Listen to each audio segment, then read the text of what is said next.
வணக்கம். இது people English series. இந்த வீடியோல நம்ம என்ன பார்க்க போறோம் அப்படின்னா, சாதாரணமா நம்ம பேசுறப்ப சொல்லுவோம், "அவன் போகட்டும், அவள் பாடட்டும், அது இருக்கட்டும், காற்று வரட்டும், வெளிச்சம் வரட்டும்." இந்த மாதிரியெல்லாம் சொல்லுவோம். இது ஒரு விதம். 2வது விதம் பாருங்க, "அவன் போகட்டும் விடு, அவ பாடட்டும் விடு, அது இருக்கட்டும் விடு, அவ தூங்கட்டும் விடு." இந்த மாரியெல்லாம் சொல்லுவோம் இல்லையா? இதுக்கும் இன்னொரு விதமா கூட சொல்லுவோம். "அவனை போக விடு, என்னை தூங்க விடு, அவளை வேலை செய்ய விடு."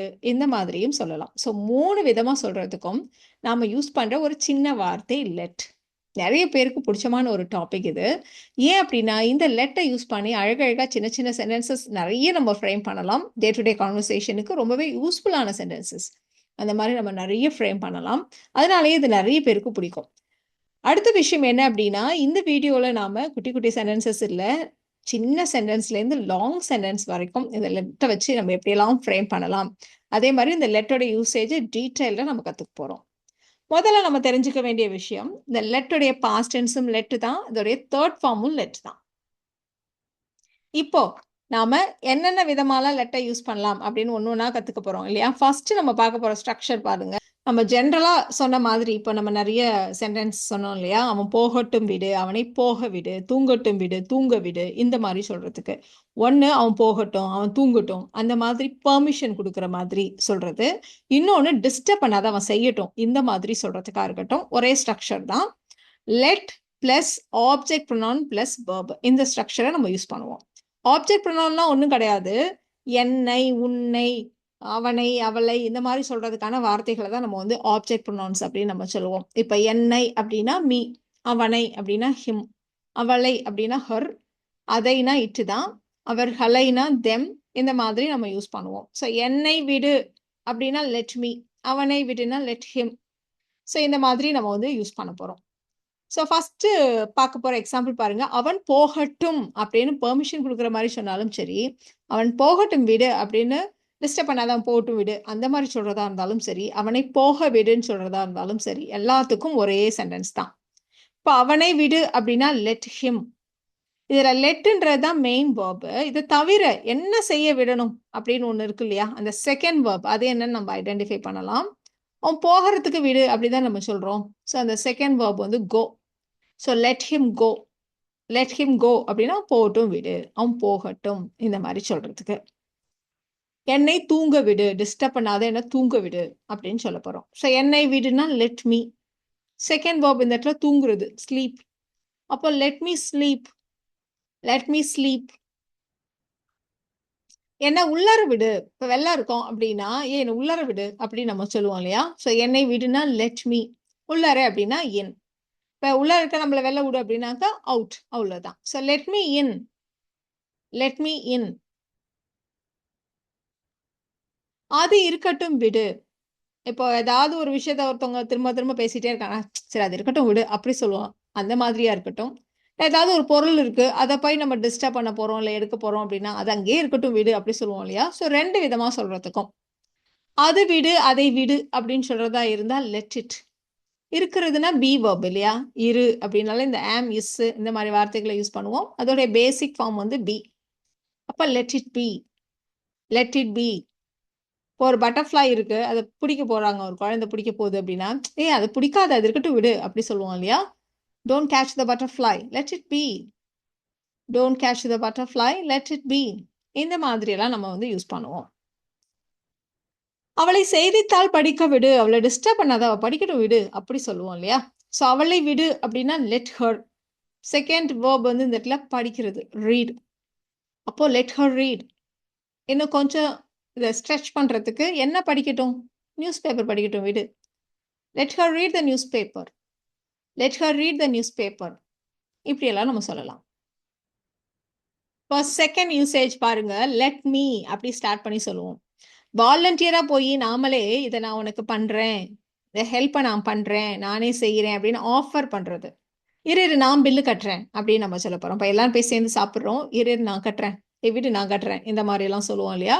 ஸோ இந்த மாரி சொல்றதுக்கும் நம்ம லெட் மீ அப்படி ஸ்டார்ட் பண்ணுவோம். ஸோ இந்த மாரி எப்படியெல்லாம் சொல்லுவோம். நீங்களே நெறைய சென்டென்சஸ் யோசிச்சு பாருங்க. நான் பில்லு கட்டுறேன் இரு. இரு நான் உனக்கு காஃபி போடுறேன் இரு. இரு நான் தூக்கிட்டு வரேன் இரு. இந்த மாரிலாம் நம்மளா போய் ஆஃபர் பண்றோம் இல்லையா? ஸோ இதுக்கும் நம்ம லெட் மீ அப்படின்னு வச்சு சென்டென்ஸ சொல்லுவோம். இப்ப இந்த இடத்துல பில்ல நான் கட்டுறேன் இரு. நான் கட்டுறேன் விடு இப்படி சொல்றதுக்கு. Let me pay the bill. Let me pay the bill. So structure ரொம்ப சிம்பிள். ஈஸியாக சென்டென்சஸ் ஃப்ரேம் பண்ணலாம் இந்த மாதிரி. நீங்கள் எந்தெந்த அர்த்தத்துலலாம் யூஸ் பண்ணுறோங்கிறத மட்டும் நீங்கள் தெரிஞ்சுக்கிட்டீங்களானா போதும். இப்போ அதே மாதிரி ஹெவியாக ஒரு பேக் ஃப்ரெண்டு தூக்கிட்டு வரான் அப்படின்னா, இரு நான் தூக்கிட்டு வரேன் விடு அப்படி சொல்லுவோம் இல்லையா? ஸோ லெட் மீ தூக்கிட்டு வர்றதுன்னா கேரி. அப்போ let me carry your bag. Let me carry your bag. இதே மாதிரி நீங்க சென்டென்சஸ் ஃப்ரேம் பண்ணி பாருங்க. Let me help you.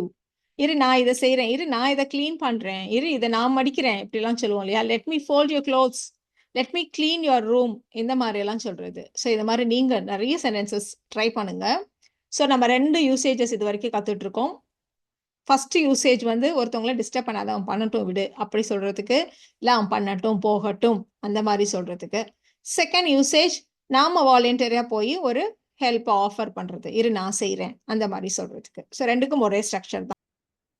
இவ்வளோ நேரம் அவன் போகட்டும் விடு, அவனை போக விடு இந்த மாதிரிலாம் சொல்லிட்டு இருந்தோம். இப்போ நெகட்டிவா அவனை போக விடாதே அப்படி சொல்ல போகிறோம். செய்ய விடாதே அப்படி சொல்ல போகிறோம். அதுக்கு நம்ம டோன்ட் லெட் அப்படி ஸ்டார்ட் பண்ணுவோம். ஆப்ஜெக்ட் ப்ரொனவுன் எதுவோ அது ப்ளஸ் வெர்ப். இந்த ஸ்ட்ரக்சரை தான் நம்ம யூஸ் பண்ண போகிறோம். இப்போ எக்ஸாம்பிள் பார்த்தா இது இன்னும் கூட ஈஸியாக இருக்கும். இப்போ இங்கே ஒரு பெரிய சென்டென்ஸ் இருக்கு. இருட்டின பிறகு அவளை வெளியே செல்ல விடாதேன்னு இருக்கு. நம்ம ரொம்ப பேசிக் சென்டென்ஸ்லேருந்து ஸ்டார்ட் பண்ணலாம். அவளை வெளியே செல்ல விடு அப்படின்னு அப்படி சொல்றது. அவளை செல்ல விடுனா லெட் ஹர் கோ. வெளியில் செல்ல விடுனா லெட் ஹர் கோ அவுட். அவளை வெளியே செல்ல விடாதே நெகட்டிவா சொல்லணுமானா don't let her go out. Don't let her go out. அதோட இந்த சென்டென்ஸ் முடியல. இருட்டிய பிறகுன்னு வேற ஒரு வார்த்தை இருக்கு. ஸோ பிறகுனா ஆஃப்டர், இருட்டின பிறகுனா ஆஃப்டர் டார்க். அப்போ don't let her go out after dark. Don't let her go out after dark. நாயை அவிழ்த்து விடு அப்படின்னு சொல்லணும். அதை நாம லெட் த டாக் லூஸ் அப்படின்னு நம்ம சொல்லுவோம். பொதுவாக இந்த இடத்துல ஆப்ஜெக்ட் ப்ரொனவுன் போட்டுட்டு இருந்தோம். இங்கே டைரக்டாக நவுன் யூஸ் பண்ணியிருக்கோம் பாருங்க. Let the dog loose. இதே நாயை அவிழ்த்து விடாதுன்னு சொல்லணுமானா don't let the dog loose.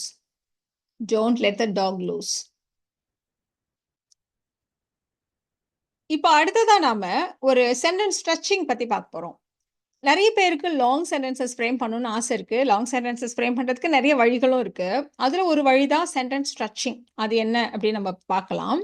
அதாவது ஃபர்ஸ்ட் எடுத்தோடனே ஒரு சின்ன சென்டென்ஸ் எடுத்துக்கிறது. அதுக்கப்புறம் அந்த சென்டென்ஸ்ல டீட்டெயில்ஸை போட்டு அந்த சென்டென்ஸை லாங் சென்டென்ஸாக ஃப்ரேம் பண்றது. இதுக்கு நம்ம வந்து அடுத்து இன்னொரு வீடியோ கூட போடலாம், எப்படியெல்லாம் சென்டென்ஸை ஸ்ட்ரெச் பண்ணலான்ட்டு. இப்போ ஜஸ்ட் ஒரு எக்ஸாம்பிள் எடுத்துக்குவோம் இங்க. இப்போ நீங்க வந்து ஷூஸை தண்ணியில விடு, அது வந்து தண்ணியில கிடக்கட்டும், அப்புறமா நீ வாஷ் பண்ணலாம் அப்படின்னு நம்ம சொல்லணும். ஸோ ஷூஸை தண்ணியில விடு அப்படின்னா let your shoes in the water. லெட்டுனாலே விடுதான் இல்லையா? ஸோ ஷூஸை விடு அப்படின்னா லெட் யோர் ஷூஸ். தண்ணியில விடுனா let your shoes in the water அப்படின்னு நம்ம சொல்லிடுவோம். இல்லை ஷூஸை தண்ணியில விடாத, அப்புறம் அது பிஞ்சிடும் அப்படின்னு சொல்லணும். அப்போனா நம்ம என்ன செஞ்சுக்குவோம், ஒரு டோன்ட்டை சேர்த்துக்குவோம் இல்லையா? So don't let your shoes in the water. Don't let your shoes in the water. இப்போ இன்னும் கொஞ்சம் ஸ்ட்ரெச் பண்ண போறோம். அதாவது தண்ணியில ஊற விடாத அப்படின்னு நம்ம சொல்லணும். ஊறுறதுன்னா சோக். அதனால இந்த சென்டென்ஸ் எப்படி இருக்கும் பாருங்க. இப்போ என்னெல்லாம் சொல்லியிருக்கோம் பாருங்க. Let your shoes in the வாட்டர்னு சொன்னோம். அப்புறம் don't let your shoes in the வாட்டர்னு சொன்னோம். மூணாவதா don't let your shoes soak in the water அப்படின்னு நம்ம சொல்லியிருக்கோம். இப்போ இதையே ரொம்ப நேரம் ஊற விடாதேன்னு சொல்லணும். ஸோ ரொம்ப நேரத்தை சேர்த்துக்க போறோம். Don't let your shoes soak in the water for a long. Don't let your shoes soak in the water for a long. So எப்படி ஸ்ட்ரெச் பண்ணியிருக்கோம் பார்த்தீங்களா? ஸோ எடுத்த அடுப்பில் பண்ணுறதை விட இந்த மாதிரி கொஞ்சம் கொஞ்சமாக டீட்டெயில்ஸ் ஆட் பண்ணி ஸ்ட்ரெச் பண்ணுறதும் உங்களுக்கு ஒரு நல்ல ப்ராக்டிஸ் தான். இதை வந்து உங்களுக்கு வந்து ரொம்ப என்டர்டெய்னிங்காக கூட இருக்கும். ஒரு சென்டென்ஸ் எடுத்துக்கலாம், இதை எப்படிலாம் ஸ்ட்ரெச் பண்ணலாம் அப்படின்றதும் உங்களோட ஃப்ளூயன்சிக்கும் ரொம்பவே யூஸ்ஃபுல்லாக இருக்கும். இப்போ அடுத்து நம்ம பார்க்க போகிறது லெட்டோடைய அடுத்த யூசேஜ். இதை நம்ம எப்படி செய்வோம் அப்படின்னா லெட் அஸ் அப்படி யூஸ் பண்ணுவோம். இதை ஷார்ட்டாக கான்ட்ராக்ஷன், லெட்டஸோட கான்ட்ராக்ஷன், சுருக்கமாக நம்ம இதை லெட்ஸ் அப்படின்னு நம்ம சொல்லுவோம். லெட்டஸ் இல்லைன்னா லெட்ஸ். இது எங்கே யூஸ் பண்ணுவோம்னா, வா நம்ம செய்வோம், இதை வா நம்ம செய்யலாம் அந்த மாதிரி சொல்கிறதுக்கு. வா நம்ம இங்கே நிற்போம், வா நம்ம காஃபி குடிப்போம், வா நம்ம ஆட்டோவில் போவோம், இந்த மாதிரி சொல்கிறதுக்கு. ஸோ இந்த மாதிரி எல்லாரும் கலெக்டிவாக வா நம்ம இப்போ செய்யலாம் அந்த மாதிரி சொல்கிறதுக்கு தான் நாம் இந்த லெட்டர்ஸ் இல்லை லெட்ஸை யூஸ் பண்ண போகிறோம். ஸோ ரொம்ப யூஸ்ஃபுல்லான ஒரு பார்ட் இது.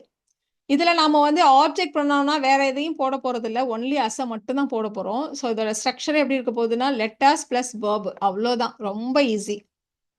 வா நம்ம காஃபி சாப்பிடலாம், வா நம்ம காஃபி சாப்பிடுவோம், அந்த மாதிரி சொல்றதுக்கு let us drink coffee, let us drink coffee, let us have some coffee, இந்த மாதிரி எல்லாம் நம்ம சொல்லலாம். let us ஷார்ட்டா let's drink coffee, let's drink coffee அப்படின்னு நம்ம சொல்லலாம். இப்போ ஒர்க் பண்ணிட்டே இருக்கீங்க, இடையில வா ஒரு பிரேக் எடுத்துப்போம் அப்படின்னு நம்ம சொல்லணும். ஸோ பிரேக் எடுக்கிறதுனா take a break. So come let us take a break, come let's take a break, இப்படி எல்லாம் நம்ம சொல்லலாம். இங்க வெயிட் பண்ணலாம், வா வா இங்க கொஞ்ச நேரம் வெயிட் பண்ணுவோம். இந்த இடத்துல செகண்ட் verb வந்து வெயிட் இல்லையா? So come let us wait here, come let us wait here. So let us இப்படிதான் நம்ம ஸ்டார்ட் பண்ண போறோம், கூட என்ன verb அதை போட்டுக்க வேண்டியதுதான். So come let us wait here. வா நம்ம கேரம் விளையாடலாம், வா நம்ம கேரம் விளையாடுவோம் அப்படி சொல்றோம் இல்லையா? ஸோ செகண்ட் verb வந்து இந்த இடத்துல play, come let us play carom, let us play carom. So கம்முன்னு எல்லா இடத்துலயும் வரணும்னு அவசியம் இல்லை, பட் ஸ்ட்ரக்சர் வந்து let us verb, let us play, let us take a break, let us have some coffee, இந்த மாதிரி சொல்றது தான். இப்போ இன்னும் கொஞ்சம் பெரிய சென்டென்ஸ் சொல்லலாம். இப்போ நீங்க கார்ல போயிட்டே இருக்கீங்க, இல்லை பைக்ல போயிட்டே இருக்கீங்க, இங்க நிறுத்தி நம்ம லஞ்ச் இங்கே சாப்பிட்றலாம் அப்படின்னு நம்ம சொல்லுவோம் இல்லையா? ஸோ நாம பண்ணலாம் அப்படின்னு கலெக்டிவா சொல்றோம். அப்போ லெட்டஸ் இங்க நிறுத்தலாம், லெட்டஸ் ஸ்டாப் ஹியர், இங்கே நாம நிறுத்தலாம், இங்கே நம்ம கொஞ்ச நேரம் நிக்கலாம் அப்படின்னா லெட்டஸ் ஸ்டாப் ஹியர். அண்ட் சாப்பிட்றலாம், eat our lunch, let's stop here and eat our lunch. சரி, இப்போ இந்த லெட்டர்ஸ்க்கு நெகட்டிவ் சென்டென்ஸ் எப்படி இருக்கும் அப்படின்னு பார்க்கலாம். இங்க நம்ம என்ன சொன்னோம்? நாம செய்யலாம், நாம சாப்பிடலாம், நாம விளையாடலாம், இந்த மாதிரி சொன்னோம். நெகட்டிவா சொல்றதுன்னா என்ன செய்வோம்? நாம சாப்பிட வேண்டாம், நாம விளையாட வேண்டாம், இப்படிதான் சொல்லுவோம் இல்லையா? இதை சொல்றதுக்கான ஸ்ட்ரக்சர் பாருங்க, let us not, let's not, இப்படிதான் நம்ம சொல்லணும். don't let us அப்படின்னு சொல்லிடக்கூடாது. don't let us அப்படின்னா எங்களை விடாதீங்க அப்படின்னு அர்த்தம் வந்துடும். நாம் இதை செய்ய வேண்டாம் அப்படின்னு சொல்றதுன்னா let us not அப்படின்னு நம்ம சொல்லணும். ஸோ ரெண்டு ஸ்ட்ரக்சர் கத்துக்கிட்டு இருக்கோம், ரெண்டுக்குமான அது டிஃப்ரென்ஸை நீங்க பார்த்துக்கோங்க. ஸோ let him கோனா அவனை போக விடு, don't let him கோனா அவனை போக விடாத அப்படின்னு அர்த்தம். இப்போ இந்த இடத்துல let us go அப்படின்னா நாம போகலாம், let us not go அப்படின்னு நாம போக வேண்டாம் அப்படின்னு அர்த்தம். ஸோ இந்த let us not இந்த டிஃப்ரென்ஸை கரெக்டாக பார்த்து வச்சுக்கோங்க. ஸோ let us not வச்சு சில எக்ஸாம்பிள்ஸ் பார்த்துடலாம். நாம இங்க நிறுத்த வேண்டாம், நாம இங்க நிறுத்தலாம் அப்படின்னா let us stop here அப்படி சொன்னோம். நாம இங்க நிறுத்த வேண்டாம் அப்படின்னா let us not stop here. அவ்வளவுதான், ரொம்ப சிம்பிள். அதை பத்தி நாம பேச வேண்டாம். let us not பேசுறதுன்னா verb, get talk இல்லையா? அப்ப let us not talk about it, let us not talk about it. நாம் அதை குடிக்க வேண்டாம், let us not, இந்த இடத்துல verb வந்து drink, let us not drink it. அது பார்க்கறதுக்கு ஏதோ மாதிரி இருக்கு, let us not drink it எப்படி நாம சொல்லுவோம். ஸோ ரெண்டு ஸ்ட்ரக்சருக்குமான டிஃப்ரென்ஸை நீங்க கரெக்டா பார்த்து வச்சுக்கோங்க. லெட் ஆப்ஜெக்ட் ப்ரொனவுன் verb, அதுக்கு நெகட்டிவா சொல்றப்ப don't அப்படின்னு சொல்லி போட்டு ஆரம்பிக்கணும். let us அப்படின்னு நம்ம ஸ்டார்ட் பண்றப்போ நெகட்டிவ், let us not. இந்த ரெண்டு டிஃபரன்ஸையும் நீங்க கரெக்டா தெரிஞ்சு வச்சுக்கணும். ஸோ இவ்வளோ நேரம் நம்ம இம்பேரட்டிவ் சென்டென்சஸ், அதாவது let us, don't let இப்படிதான் ஸ்டார்ட் ஆனிச்சு, அதுல சப்ஜெக்ட்லாம் எதுவும் இல்லை இல்லையா? ஸோ சப்ஜெக்ட் வச்சு let us frame a few long sentences. Subject இருக்கும், டிஃப்ரெண்ட் டென்ஸ்ல நம்ம வந்து லாங் சென்டென்சஸ் ஃப்ரேம் பண்ண போறோம். ஃபர்ஸ்ட் நம்ம ஒரே ஒரு எக்ஸாம்பிள் எடுத்துக்க போறோம், அதே டிஃப்ரெண்ட் டென்ஸ்ல டிஃப்ரெண்ட் ஃபார்ம்ல நம்ம சொல்ல போறோம். இப்போ ஒரு பையன் இருக்கான், மரத்துல ஏறணும்னு நினைக்கிறான். அவன் சொல்றான், பொதுவா என்னோட அம்மா என்ன மரத்துல ஏற விடுவாங்க, ஜென்ரலா எப்பவும் என்ன விடுவாங்க அப்படின்னா அது சிம்பிள் ப்ரெசன்ட் டென்ஸ் இல்லையா? ஜென்ரலா பொதுவா எப்பவுமே அப்படின்னா அது சிம்பிள் ப்ரெசன்ட் டென்ஸ். என்னோட அம்மா என்ன மரத்துல ஏற விட்டாங்க அப்படின்னா பாஸ்ட் டென்ஸ். நேத்து நான் வந்து மரத்துல ஏறணும்னு சொன்னேன், சரி போ ஏறுன்னு சொல்லி விட்டாங்க அப்படின்னா அது பாஸ்ட் டென்ஸ். என்னோட அம்மா என்ன மரத்துல ஏற விடல அப்படின்னா அதே பாஸ்ட் டென்ஸ்ல நெகட்டிவ் சென்டென்ஸ். இது மூணுத்தையுமே நம்ம சொல்ல போறோம் ஒன் பை ஒன்னா. ஃபர்ஸ்ட் இந்த சிம்பிள் ப்ரெசன்ட் டென்ஸ்ல இருந்து ஸ்டார்ட் பண்ணுவோம். பொதுவாக அப்படின்னா ஜென்ரலி, அது அப்படியே இருக்கட்டும். சப்ஜெக்ட் வந்து என்னோட அம்மா, my mom. First verb let தான், செகண்ட் verb என்ன? மரத்துல ஏற விடுறது அப்படின்றதுனால மரத்தில் ஏற அதை வந்து நம்ம செகண்ட் verb கன்சிடர் பண்றோம், கிளைம். டென்ஸ் வந்து ப்ரெசன்ட் டென்ஸ் இல்லையா? So subject my mom, verb வந்து let. ஆனா இது சிம்பிள் ப்ரெசன்ட் டென்ஸ்ல சிங்குலர் நவுனா இருந்தா verb எஸ் சேர்த்துக்கணும், அதனால மை மாம் லெட்ஸ். இந்த லெட்ஸ் முன்னாடி இருக்க லெட்ஸே நீங்க கன்ஃபியூஸ் பண்ணிக்காதீங்க, அது லெட் போட்டு ஒரு அப்பாஸ்ட்ரஃபி எஸ் போட்டோம், அது வந்து லெட்டர்ஸோடைய ஷார்ட் ஃபார்ம். இந்த இடத்துல நாம சிங்குலர் நவுன்ன்றதுனால verb எஸ் சேர்த்திருக்கோம். ஸோ மை மாம் லெட்ஸ் யார என்ன, மை மாம் லெட்ஸ் மீ எதை அலோ பண்ணாங்க? மரத்துல ஏற அலோ பண்ணாங்க. My mom lets me climb the tree. Generally my mom lets me climb the tree. பொதுவா என்னோட அம்மா மரத்துல ஏற என்ன விடுவாங்க. இப்ப நம்ம பாஸ்ட் டென்ஸ்ல சொல்லப் போறோம். என்னோட அம்மா என்ன மரத்துல ஏற விட்டாங்க. நேத்து என்னோட அம்மா என்ன மரத்துல ஏற அனுமதிச்சாங்க, விட்டாங்கன்னு சொல்லப் போறோம். அப்ப பாஸ்ட் டென்ஸ்ல சொல்லப் போறோம். லெட்டோடைய பாஸ்ட் டென்ஸ் லெட் தான். ஆனா சிங்குலர் நவுனோட எஸ் சேர்க்கறது பிரசன்ட் டென்ஸ்ல தான், பாஸ்ட் டென்ஸ்ல இல்ல, இல்லையா? அப்படியே நம்ம பாஸ்ட் ஃபார்ம் ஆஃப் த வெர்பை தான் போடுவோம். அதனால my mom let me climb the tree. My mom let me climb the tree. அவ்வளோதான். சிங்குலர் நவுன் அப்படிங்கிறப்போ சிம்பிள் பிரசன்ட் டென்ஸா இருந்தா my mom lets me climb the ட்ரீன்னு வரும். பாஸ்ட் டென்ஸா இருந்தா my mom let me climb the ட்ரீன்னு வரும். அவ்வளோதான் டிஃபரன்ஸ். நிறைய பேருக்கு ஒரு டவுட் வரும். அப்ப ஐ யூ வி தேக்கலாம் I let him climb the tree அப்படின்னு சொன்னா அது பிரசன்ட் டென்ஸா பாஸ்ட் டென்ஸா ரெண்டும் ஒரே மாதிரி இருக்குமே அப்படின்னு தோணும். ஒன்று நீங்க எப்போ அலோ பண்ணீங்க அப்படின்றத அந்த டென்ஸுக்கு பாஸ்ட் டென்ஸ்ல சொல்றப்போ அந்த டைமையும் சேர்த்து சொல்றது நம்ம புரிஞ்சுக்க முடியும். அந்த மாதிரி சொன்னா ஐ let him climb the tree in the morning, I let him climb the tree yesterday, இந்த மாதிரி ஏதாவது சேர்த்து சொல்லலாம். இல்லைன்னா முந்தின சென்டென்ஸ் அடுத்தடுத்து வர சென்டென்ஸை வச்சு நம்மளால அதை புரிஞ்சுக்க முடியும்.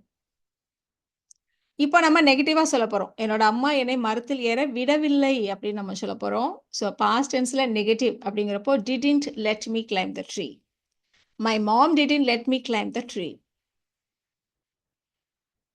என்னோட அப்பா என்னை பிக்னிக் போக விடல அப்படின்னு நம்ம சொல்ல போறோம். அதே நெகட்டிவா. ஸோ மை டேட் விடலைன்னா my dad didn't let me, என்னை விடவில்லை. My dad didn't let me. எதுக்கு விடலை? போறதுக்கு விடலை. My dad didn't let me go for the picnic. My dad didn't let me go for the picnic. இதுவே நான் சென்னைக்கு போக விடலை அப்படின்னா my dad didn't let me go to Chennai அப்படி நம்ம சொல்லணும். My dad didn't let me go for the picnic இல்லைன்னா my dad didn't let me go to ஊட்டி, சென்னை, ஏதாவது ஒன்று சொல்லுங்க. சரி, இப்போ காற்று வரட்டும் அப்படின்றத எப்படி சொல்லணும் அப்படின்னா காற்று உள்ளே வரட்டும் அப்படிதானே அர்த்தம். அதனால let in the air அப்படின்னு நம்ம சொல்லுவோம். இல்ல let the air in, எப்படி வேணா சொல்லலாம். let in the air இல்ல let the air in அப்படியே நம்ம சொல்லலாம். இப்ப அவன் போகட்டும் அப்படின்னா let him goன்னு சொல்றோம் இல்லையா? அதே மாதிரி let the air in. இன்னொரு எக்ஸாம்பிள் கூட சொன்னோம். let me in, என்ன உள்ள விடுனா let me in அப்படின்னு சொன்னோம் இல்லையா? அது மாதிரி காற்று உள்ள வரட்டும் விடு அப்படின்னு சொல்லணுமானா let the air in இல்லைன்னா let in the air அப்படின்னு நம்ம சொல்லலாம். இதே மாதிரி தான் வெளிச்சம் உள்ள வரட்டும் அப்படின்னாலும் let in the light இல்லைன்னா let the light in, ரெண்டு விதமாகவும் நம்ம சொல்லலாம். இப்போ இதை பேஸ் பண்ணி தான் அடுத்த எக்ஸாம்பிள் சொல்ல போறோம். ஜன்னலை தர காற்று வரட்டும், ஜன்னலை தர அண்ட் காற்று வரட்டும், ரெண்டு சென்டென்ஸையும் நம்ம இப்போ கனெக்ட் பண்ண போறோம். ஜன்னலை தரனா ஓப்பன் த விண்டோ, காற்று வரட்டும்னா let in some fresh air, வெறுமனே ஏர்னு சொல்லாம some fresh air அப்படின்னு நம்ம சொல்லியிருக்கோம். அப்போ open the window and let in some fresh air. இதே மாதிரி வெளிச்சம் வருவதற்காக திரைச்சிலைகளை திறந்தாள் அப்படின்னு நம்ம சொல்ல போறோம். அவள் ஷீ இல்லையா? அடுத்தது இது வந்து திறந்தாள்னு இருக்கு பாஸ்ட் டென்ஸ். அப்ப ஷீ ஓப்பன்ட் த கர்டன்ஸ். எதற்கு? To let in the light, வெளிச்சம் உள்ள வர்றதுக்காக அவ ஓபன் பண்ணா இல்லையா? She opened the curtains to let in the light. இந்த வீடியோல நாம சின்ன சின்ன சென்டென்சஸ்ல இருந்து லாங் சென்டென்சஸ் வரைக்கும் லெட்டை யூஸ் பண்ணி எப்படியெல்லாம் ஃப்ரேம் பண்ணலாம் அப்படின்றத தெரிஞ்சுக்கிட்டோம். இந்த வீடியோ உங்களுக்கு யூஸ்ஃபுல்லா இருக்கும்னு நினைக்கிறேன். Thank you so much.